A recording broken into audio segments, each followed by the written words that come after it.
meu, começando o nosso programa Inteligência Condominial, o programa que vem revolucionando o mundo condominial. E o seguinte, amigão síndico, pensamentos viram ações, ações viram hábitos, hábitos viram caráter e o caráter vira seu destino. E com esse pensamento vamos começar a nossa Inteligência Condominial, o programa que vem revolucionando o mundo condominial. Hoje eu quero mandar um abraço aí pra galera do Pro Síndico, um grupo bacana que tem em São Paulo. Quero mandar também um abraço pro pessoal do Vale do Síndico, o Rock, tem um canal muito bacana lá. E quero mandar um abraço pra todos os malucos síndicos desse país, né não, Cleiton? É isso aí. Boa noite, tudo bem? Boa noite. Como é que está tu? Se melhorar, vira festa. Olha, e esse dia tava na festa lá lá na cobertura dele, que eu vi lá, eu stalkeei ele, vi lá, o cara tá... Sim, né? Tinha umas coxinhas da asa laçando, o é foda, velho. É, eu não tô mais em cobertura, agora eu tô numa residência. Ai, mansão. Beleza, hoje também estamos aqui com o nosso amigo Iago, um condômino, né, Iago? Como é que tá? Boa noite, tudo bom? Fala perto do microfone, ó. Opa! O condômino tem vergonha de falar no microfone. Pois é, você vê como é que é. Você tá devendo o condomínio lá. Ah, deve ser. Daqui a pouco o síndico manda ali um oi ali no Insta ali. Paga o que deve, safado. Me acharam. Show de bola. Vamos ter também hoje um seguro condominial Crisiane, vamos ter o quadro de síndico pra síndico, né? Então vamos começar aqui, né, nossa brincadeira, nosso bate-papo de hoje, com o Cleiton falando sobre detecção de combate de incêndio, né, Cleiton? Esse aí, rapaz, se eu te falar que eu vim num caminho tentando lembrar o que eu ia falar hoje, eu esqueci o tema. Mas você é um cara inteligente, domina o assunto e não deixa ver, né? nossa audiência na mão, né? Vamos ver. Então, Cleitão, vamos lá. Partindo do princípio, né? Hoje é uma obrigação todo mundo ter o sistema de combate a incêndio, né? Sim, o sistema de combate a incêndio, hoje nós temos duas modalidades: o sistema de detecção e alarme de incêndio e o sistema de combate a incêndio. O sistema de combate a incêndio, para ficar bem fácil, são hidrantes, sprinklers, extintores, qualquer artifício que é utilizado para combater o fogo. E os sistemas de SDI, que é o sistema de detecção e alarme de incêndio, são os sistemas automatizados ou os sistemas manuais. Os sistemas automatizados são os detectores de fumaça, termovelocímetros, detectores de gás, qualquer equipamento que é utilizado para acionamento automático do alarme. E o sistema manual é aquele famoso quebra-vidro, que vai estar lá no corredor, no hall principal, no salão de festa, que você pode vir quebrar o vidro para acionar o alarme de incêndio. Todo condomínio ele vai ter a sua obrigatoriedade dentro da sua área edificada, tá? O que é peculiar a cada unidade, ao tipo de edificação, ao tipo de uso da área. Vão ter edificações que serão necessários detectores automáticos, vai ter locais onde apenas o detector automático, que o detector manual vai ser aplicado, e vão ter locais onde você vai ter um híbrido dos dois, tanto o acionamento automático quanto o acionamento manual. Isso vai depender do tipo de edificação, o tamanho da edificação. Se essa edificação, por exemplo, tem um espaço gourmet onde tem uma cozinha, se eu tenho uma central de gás, se eu tenho área de casas de máquina, casa de piscina, casa de máquina para piscina, se eu tenho sauna, então tudo isso implica na composição e na análise preliminar de risco da edificação. A partir dessa análise preliminar de risco, quando vai ser feito o projeto, aí a gente consegue dimensionar qual é o risco daquela edificação e qual é o tipo de equipamento que nós devemos utilizar naquela edificação. Então vai depender muito, vai variar. Nós tivemos recentemente uma situação onde um síndico perguntou para mim o seguinte: olha, aqui na minha edificação um bombeiro está me cobrando sprinkler, mas o prédio vizinho eu não tenho. Então aí expliquei para ele que era uma análise preliminar de risco. Falei para ele: olha, na sua edificação existe essa peculiaridade. Então, o bombeiro, por essa peculiaridade, o bombeiro vai solicitar que você tenha sprinkler para auxílio de combate a incêndio. Então, sim, cada projeto é um projeto, né? Cada projeto é um projeto. Cleiton, você falou dois elementos importantes disso aí, os hidrantes e os sprinklers, né? O que seria cada situação dessa? E existe uma validade? Como é que eu posso ter a manutenção do hidrante, a manutenção do sprinkler? Como é que funciona o sistema de combate a incêndio, dependendo do tipo de edificação, nós temos um exemplo aqui em Águas Claras, um prédio que ele era para ser um hotel e acabou se tornando flats residenciais. O que acontece? Lá você tem sprinkler dentro dos flats. Dentro do apartamento. Dentro do apartamento. Você tem detectores de fumaça dentro do apartamento. Ou seja, o cara tá lá dentro da casa dele, vai fritar um bife e o alarme toca do prédio todo. É o tipo de modalidade, não foi feito para aquilo. Porém, quando você tem sprinkler dentro de uma edificação, você tem uma série de pequenas manutenções que tem que ser feito ao longo do ano. As pessoas acham muitas vezes que o sistema é simplesmente deixei ali, tá pressurizado, tá bonito, tá perfeito. Não é. Eu tenho que testar as válvulas de fluxo. Como é que eu faço isso? Acionando os drenos de água do sistema. Essa água ela tem que ser substituída dependendo do tipo de tubulação que você usa, que vai variar de 6 meses a 1 ano e meio, dependendo do tipo de tubulação que foi aplicada dentro da sua edificação. Porque essa água ela gera uma corrosão interna dentro do cano, e essa água costuma ficar preta, muito preta. E se por um acaso esse sprinkler vier a estourar, você vai ter que fazer uma higienização no prédio inteiro, né? Por causa do mau cheiro da água. Então, a água do sprinkler ela tem que ser substituída. Aí vai depender do tipo de tubulação, vai depender, tem uma série de questões a serem avaliadas para ver de quanto em quanto tempo que isso vai ser feito. Normalmente, isso é elaborado pelo engenheiro que fez o projeto de combate a incêndio da edificação, porque lá ele vai estipular o tipo de tubo, se aquele tubo ele é um tubo ferroso, se é um tubo de aço, se é um tubo de aço inoxidável, qual é o tipo de tubulação. O mais comum é o tubo ferroso, que ele está dentro do padrão da NBR. Eu não vou lembrar aqui de cabeça qual é a NBR que trata a respeito desses tubos, que regulamenta esses tubos, mas tem uma norma específica, e aí ela vai falar do tubo e qual a durabilidade daquele tubo. Então tem que ser feita essa limpeza. Esse é o primeiro ponto. O acionamento das bombas semanal, tá?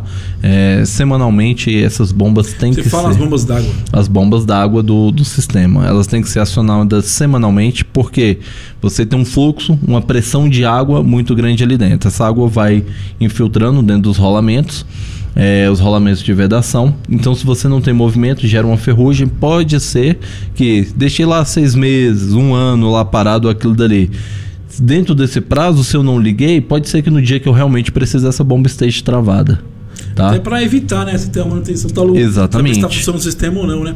Outra coisa importante, Cleiton, você falou do sprinkler, né? Sprinkler, né? Deixa eu te perguntar outra coisa que ficou agora uma dúvida aqui na minha cabeça, né? Tem como fazer tem um dreno para tirar essa água, colocar? Como é que funciona? Sim, o sistema ele vai ter 2 pontos de fuga. Um ponto na parte, o ponto superior, que é o ponto mais alto do sprinkler. Ele vai ter um ladrão, e vai ter um ladrão normalmente próximo à casa de bomba. Então, para a gente sangrar o sistema como um todo, a gente desliga as bombas e abre o dreno da casa de bomba. Essa água vai vir de cima para baixo, vai sair. Normalmente isso leva em torno de 1 hora, 1 hora e meia para sair tudo, para sair toda a água, dependendo do tamanho da edificação. O último que nós fizemos tinha 15 pavimentos, foi 1 hora e 40 minutos o tempo de saída.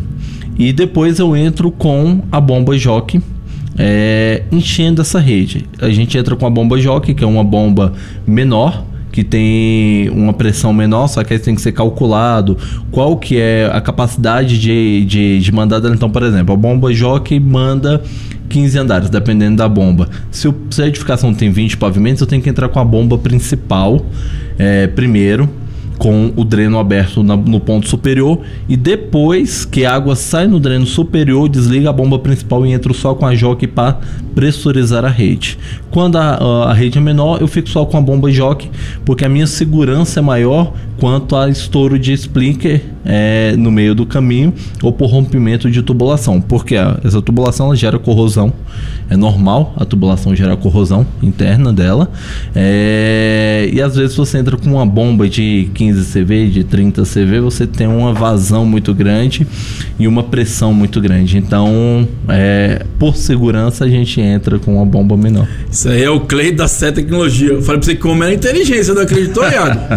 O homem manda bem. Ô Cleito, vamos lá para outro aspecto, os hidrantes. Como é que eu posso fazer a manutenção desses hidrantes? Os hidrantes, ele é um sistema bem simples, tá? Com ou caixa d'água superior ou caixa d'água inferior e duas bombas, uma bomba principal e uma bomba de backup. O quadro ele vai ser automatizado. No caso de ausência de fluxo em uma das bombas, ele aciona a outra. Essa é a via de regra, para ser a via de regra. Porém, a gente vê muitas empresas, muitas construtoras que optam por contratar serviços mais baratos. Só para você ter uma ideia, um quadro como esse, ele gira em torno de 20 a 25 mil reais. A construtora paga 7. Muitas vezes. Então. Ô, louco, meu, como é que acontece isso? Você tira alguns componentes que são componentes vitais. A mesma coisa é a pressurização das escadas, que faz parte do alarme do combate a incêndio. Hoje, o último quadro que nós fizemos de pressurização para duas bombas de 30, dois motores de 30 CV, ele saiu algo em torno de 72 mil reais. Eu tenho uma peça interna dela que só essa peça custa 20 mil reais. Só que é muito comum você ver em condomínios o quadro convencional, que é o quadro simples, é um quadro de comando simples. Só o básico mesmo, né? Só o básico. Aí, se você tem um evento ali que você precisa, que o fluxo de ar... porque como é que é medido? É o fluxo de ar que passa na tubulação, ele mede a pressão desse ar e manda para o equipamento, falando se o fluxo ali é suficiente ou está ineficiente. Ele pode entrar com duas bombas ou com dois motores, um motor só. O equipamento ele faz essa avaliação e você consegue interligar com o sistema de incêndio para, caso haja uma detecção de fumaça dentro da casa de bomba, ele desativar o sistema de pressurização para não matar todo mundo sem ar dentro das escadas. Então, o que acontece muito?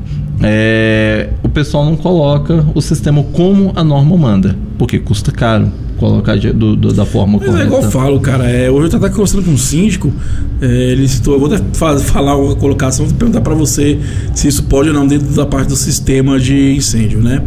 O que ele falou para mim? Que lá eles mudaram o sistema de incêndio, mudaram a guarita. Então o sistema de detecção de incêndio ficou isolado.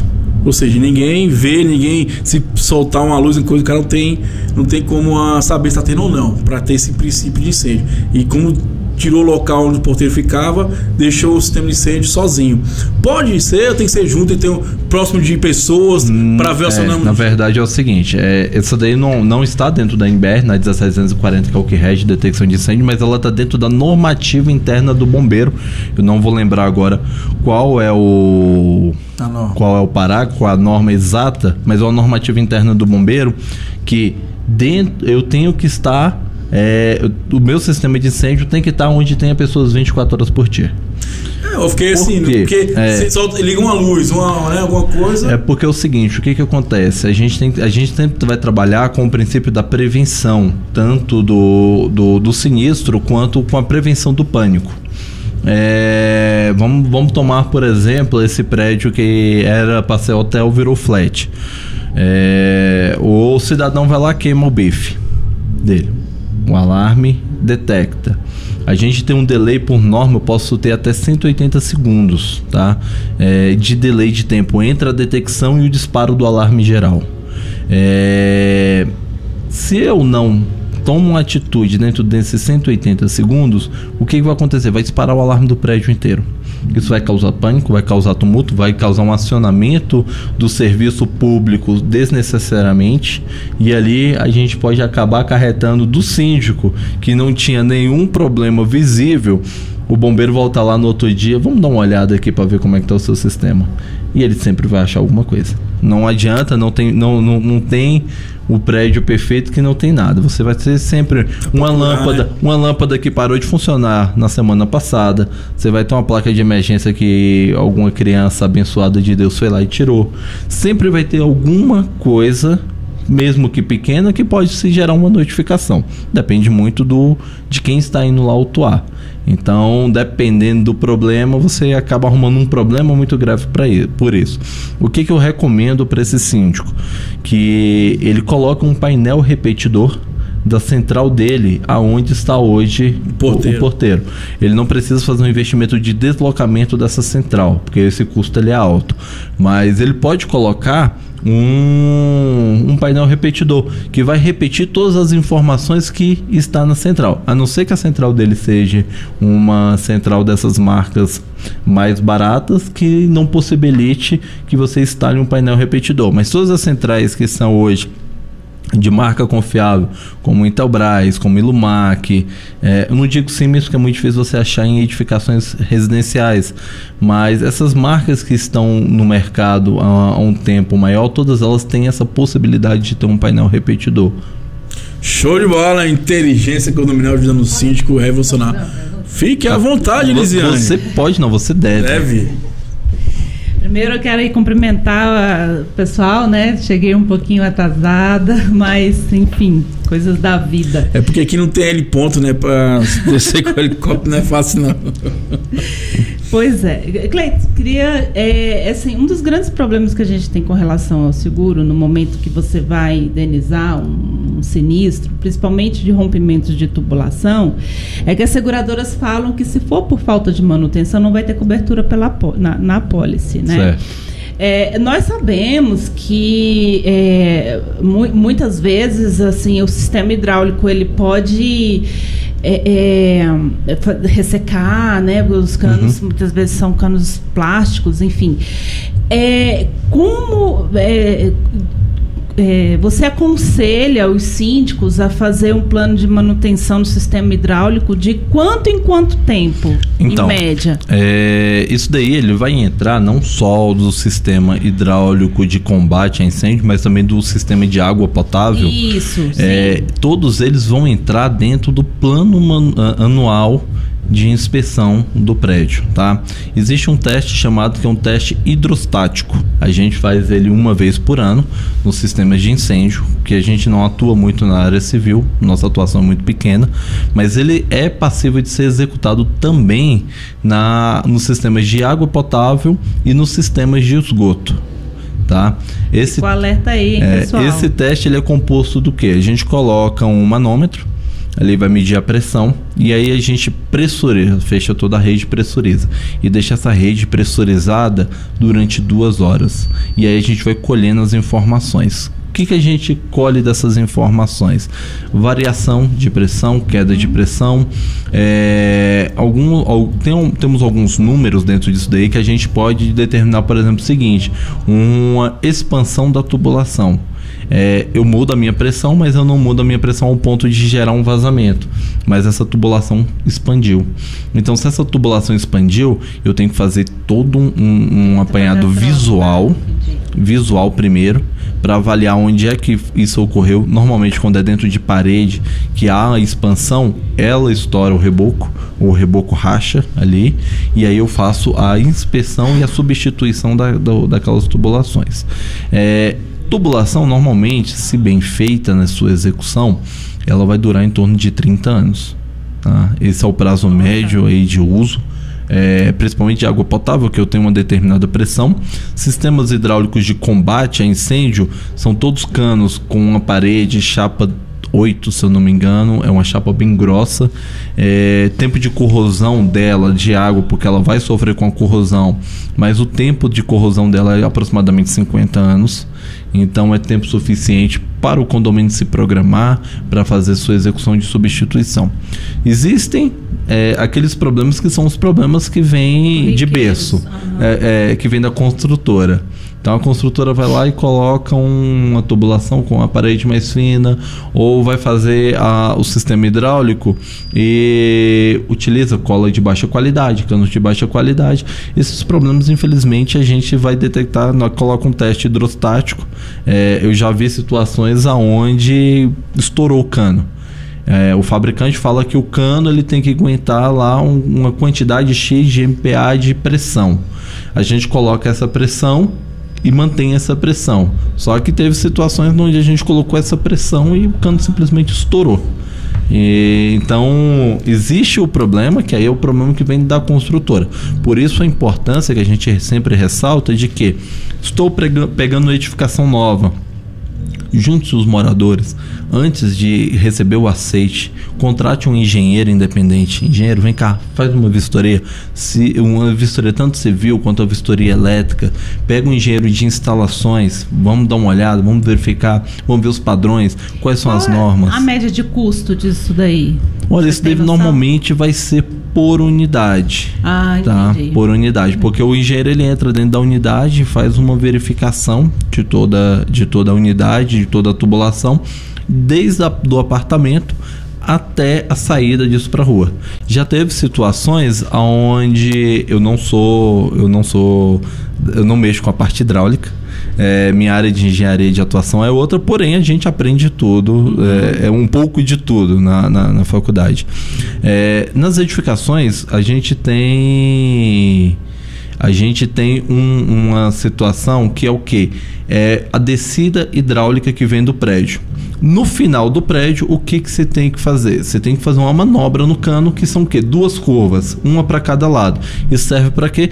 Reduzir a velocidade dos dejetos que vem no cano de esgoto. Nessa edificação não havia isso. O cano vinha, fazia uma curva e entrava. Quando eu cheguei na edificação, falei pro síndico, olha, a sua instalação está errada. O síndico tinha acabado de assumir. Primeiro, ele estava contratando serviço de instalação de monitoramento, sistema de monitoramento e automação, que é a nossa especialidade. Os dois de forma abrupta, assim, ou ele vai abrindo? Não, ele vai caindo os dejetos? Ele vai ter, dependendo da sua altura do prédio, aí tem um cálculo a ser feito, mas o que você faz? Você faz uma curva para a esquerda e uma curva para a direita. É de 90 graus? Não, é 45 graus. É 45 graus. É só para ela reduzir, aumentar o arrasto da água, dos dejetos ali, aumentar. Só que nesse prédio não, ele tava a curva, era um joelho de 90 graus, e eu falei para ele, isso daí tá errado, verifica com a construtora essa questão. O engenheiro da construtora, ele chamou o engenheiro da construtora que ainda estava lá, como os primeiros moradores que estavam indo, o construtor ainda estava lá, e aí o engenheiro veio com toda a razão dele, né? Não, porque eu sei o que eu estou fazendo, enfim. Eu falei, não, tudo bem, eu não estou aqui para tratar disso, eu estou só apenas explanando um pouco do meu conhecimento, explanando um pouco daquilo que eu sei. Fizemos a instalação do sistema, damos manutenção no sistema. Um ano depois, a gente dando manutenção no prédio, um ano depois, o que aconteceu? O prédio encheu, né? Um belo dia, às 19h35 que nossa câmera filmou, um cano estourou de esgoto e foi dejeto para tudo quanto foi lado. E o pessoal tava tomando banho. O pessoal chega do trabalho, vai tomar banho, vai usar o banheiro, vai fazer comida. A quantidade de esgoto que tava descendo foi gigantesca. Justamente porque começou-se a ter um volume muito grande. Agora você imagina, 20 e poucos andares de água descendo. Caramba. A queda reta. Literalmente. Também, né? Meu amigo, dependendo do tamanho do rapaz. Pessoal, vamos dar um alôzinho aqui pra galera que tá acompanhando a gente aqui através do nosso canal Inteligência Condominial. Obrigada aí, pessoal. Quem tiver dúvidas aí, pode mandar as perguntas que a gente vai respondendo aqui. Tô acompanhando, tô vendo, eu vou questionando aqui. Vocês vão mandando, a gente vai questionando. Vamos lá, tá aqui, ó. Rogério, JN Redes, Cordeiro.eng. E aí, galera, obrigada pela audiência. Né? Ô, Cleiton, vamos agora para um papo menos fedido, né? Que senão de postar agora, né? Vamos lá, uma coisa que eu vejo que os síndicos erram muito, eu vou muito em condomínios, e a sala de pressurização, né? Pressurização. Isso. Cara, eles botam um monte de coisa lá, pode, não pode isso? Aquela sala não é para ter nada. Absolutamente nada, senhora. Se o senhor colocar um cabo de vassoura lá, você vai matar todo mundo, tá? Eu fiz um teste de pressurização esses dias no hospital que a gente cuida. E a gente estava dentro da sala de brigada, ou dentro da sala de pressurização, e startamos a pressurização. Eu sou um rapaz de 1,86 m, quase 100 quilos. Peraí, como é que é? 1,86 m e quase 100 quilos. Tu tem autoestima do caramba, vai lá. Tem. Não, a balança não mente, não. Você regulou essa balança aí. E eu vou falar uma coisa pra você. Eu segurei o chefe da brigada, que ele é um rapaz grande e forte. Ao contrário. Eu, né? Não, ao contrário. Ah, magrinho, né? Eu segurei ele porque a pressurização começou a puxar ele. Ah, então o trem é forte, né? Ele pesa 70 quilos. A pressurização começou a puxar que o coturno dele começou a raspar, dependendo do tamanho da sua bomba. É claro, lá eu tenho 2 bombas de 30 CV. É uma monstruosidade as bombas. Só para você ter uma ideia, cada bomba tem aproximadamente aí quase 1 metro de comprimento. São bombas muito grandes. E eu segurei pela farda dele lá, da roupa dele de brigada. Segurei ele e firmei a bota no chão, porque é muito forte. Pra você ter uma ideia, pra mim abrir a porta da sala de pressurização com ela ligada, eu tenho que botar um pé na parede e puxar com as duas mãos a porta. Então, imagina um cabo de vassoura, um carrinho, qualquer coisa que esteja ali dentro. Vai ser succionado para dentro daquela bomba. E, meu amigo, se prepara pro prejuízo, porque a gente tá falando de prejuízo aí na casa de 110 a 120 mil reais. Caramba! E fora que é algo importantíssimo, né? Agora você imagina isso. Isso pode acontecer num disparo acidental. Agora você imagina se tiver o prédio pegando fogo e puxa um carrinho de mão, puxa uma vassoura e morre todo mundo dentro do prédio, dentro das escadas. Quando o bombeiro chegar lá dentro, meio que vê a turbina estragada por alguma coisa, alguém vai ser responsabilizado civil criminalmente. Não, e assim, a maioria dos condomínios que eu vou tem essa situação aí. Eles usam aquele depósito, né, cara? E na hora que vai precisar, não vai ser atendido, vai estragar o equipamento do condomínio. E o pior, não vai funcionar na hora que mais precisa, né? Exatamente. A questão maior é o não funcionar na hora que precisa. Porque a turbina, ela tem um ciclo de funcionamento. É um ciclo de ignição. Por ser motores grandes e ser uma turbina muito pesada, ela inicia com a baixa rotação. Até ela subir essa rotação, ela leva alguns segundos. Se ela succiona alguma coisa nesses primeiros momentos, ali o motor não vai conseguir dar continuidade no giro e aí você vai ter um problema. Se ela entrar alguma coisa em alta rotação, aí você perde a sua turbina e perde o motor. E pior, né? Pode perder vidas, né? Pode perder vidas.